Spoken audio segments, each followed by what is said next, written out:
Hey everyone, welcome to Moving Matt. We do all things cameras with a dash of vlogs and a little bit of travel. And speaking of travel, today I wanted to go over what are the best travel cameras for 2021. So I know a lot of people are starting back their vacations with the pandemic. I don't know exactly what I can say on YouTube without getting demonetized here, which, wait a second.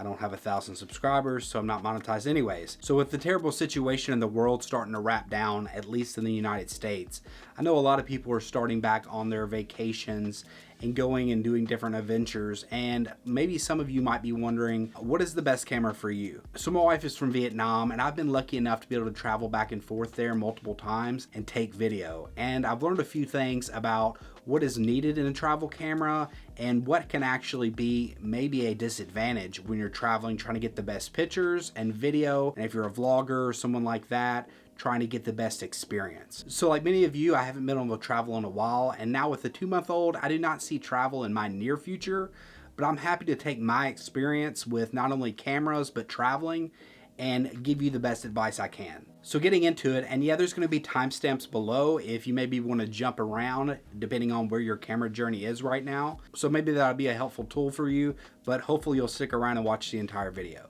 So I'm gonna start off with point and shoot cameras. I think point and shoot cameras are great if you're first getting into photography and maybe you want to travel light. So starting out at point and shoot cameras, what would be a great point and shoot camera for you? Well, I think there are two really good options and a third option that I don't quite think is as good, but I'll at least give it to you. The first good option I see is the Canon G7X Mark III. So I actually got this camera a while back ago, and this is the G7X Mark II. I really think this is a solid option as well. If you want to save a little extra money, you can probably find one of these used for a few $100s less. But if you'd like to have the newer version with the updated specs, then probably the Mark III would be best for you. One great thing about this camera and Canon cameras in general is you get a very pleasant image directly out of the camera. It's really great with the colors. It's very flattering. A lot of people like Canon colors. For whatever reason, they just seem to have things down to a science. And if you're just getting into cameras and you want a point and shoot camera, I'm guessing you're not the type of person that's going to go through and color grade and do a lot of different editing. So you just want something right out of the camera that's going to look good.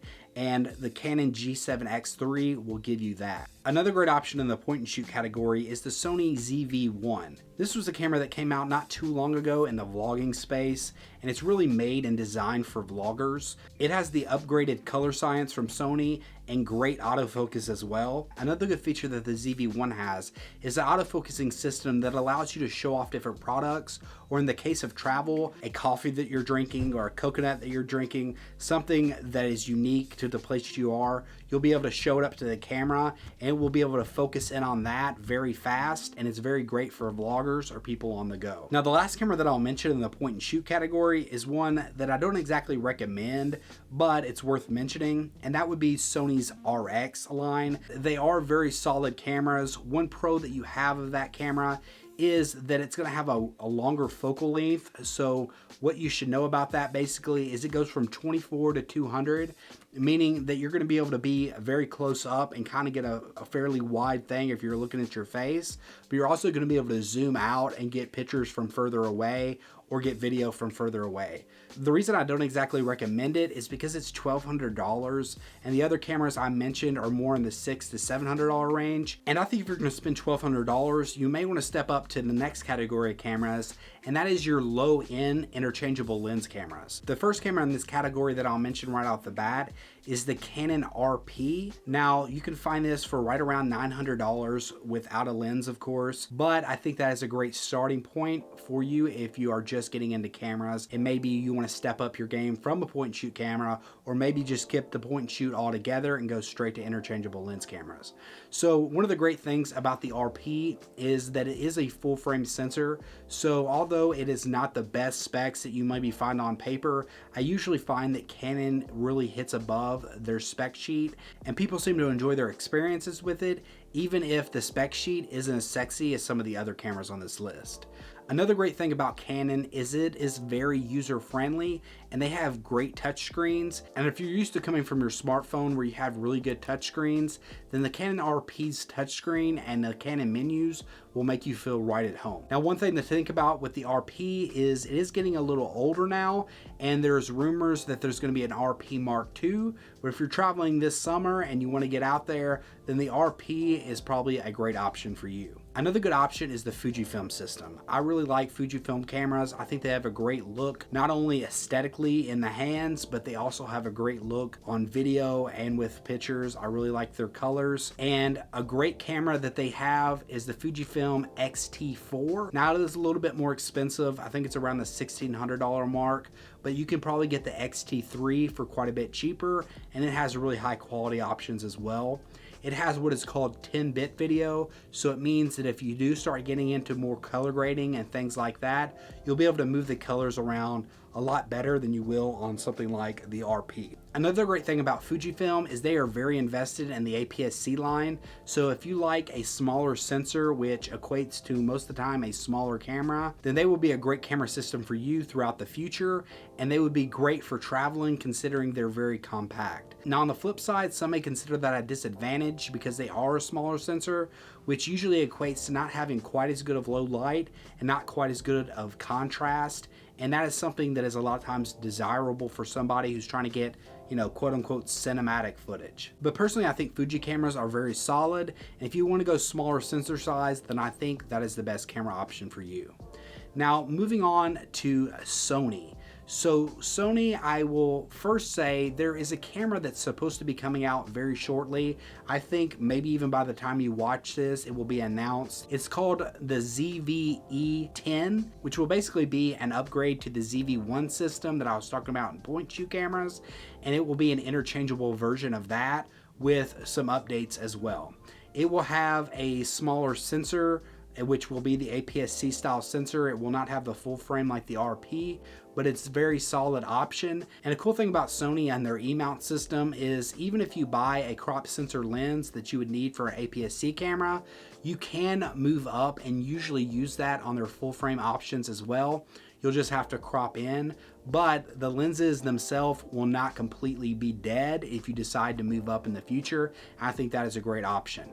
Now, getting a little bit more expensive in the Sony realm, you have the Sony a7C. It is a very solid, compact, full-frame camera, which I think will be great for travelers. Now, a con of that is I think it is a little bit overpriced for the specs. It is basically a reworking of a camera that they did about 3 years ago, but it is a great compact camera that is full frame, and it's Sony, so it has great autofocus, and it's a great solid camera. So I doubt you'll be disappointed if you get that as a travel camera. Now, moving up from the sub 2000 category, going up to around $2,500, you have the Canon R6. It has great low light, and it also has a lot of the updated features that the Canon EOS R and the RP do not have. It has a better autofocusing system. It's a lot faster at taking pictures, so if maybe you're taking wildlife or you're trying to catch something really fast, and a lot of times when you're traveling, things happen very spontaneous and fast, and you may need to capture it right away. Having that really fast camera will be a great thing for you. Now, going along with that, if you do not want to be in the Canon system, we have the Nikon Z6 Mark II out. I think it's actually even a little bit cheaper. The specs of the camera seem to be very solid, and I think Nikon is trying to get into the mirrorless market in a big way. Now, a downside to the Nikon cameras, usually their autofocus has not been quite as good as Sony and Canon's, and also they just haven't quite taken off as much right now. Now, people that have Nikon cameras seem to really love them. They enjoy the feel of them in their hands, and they enjoy shooting with them.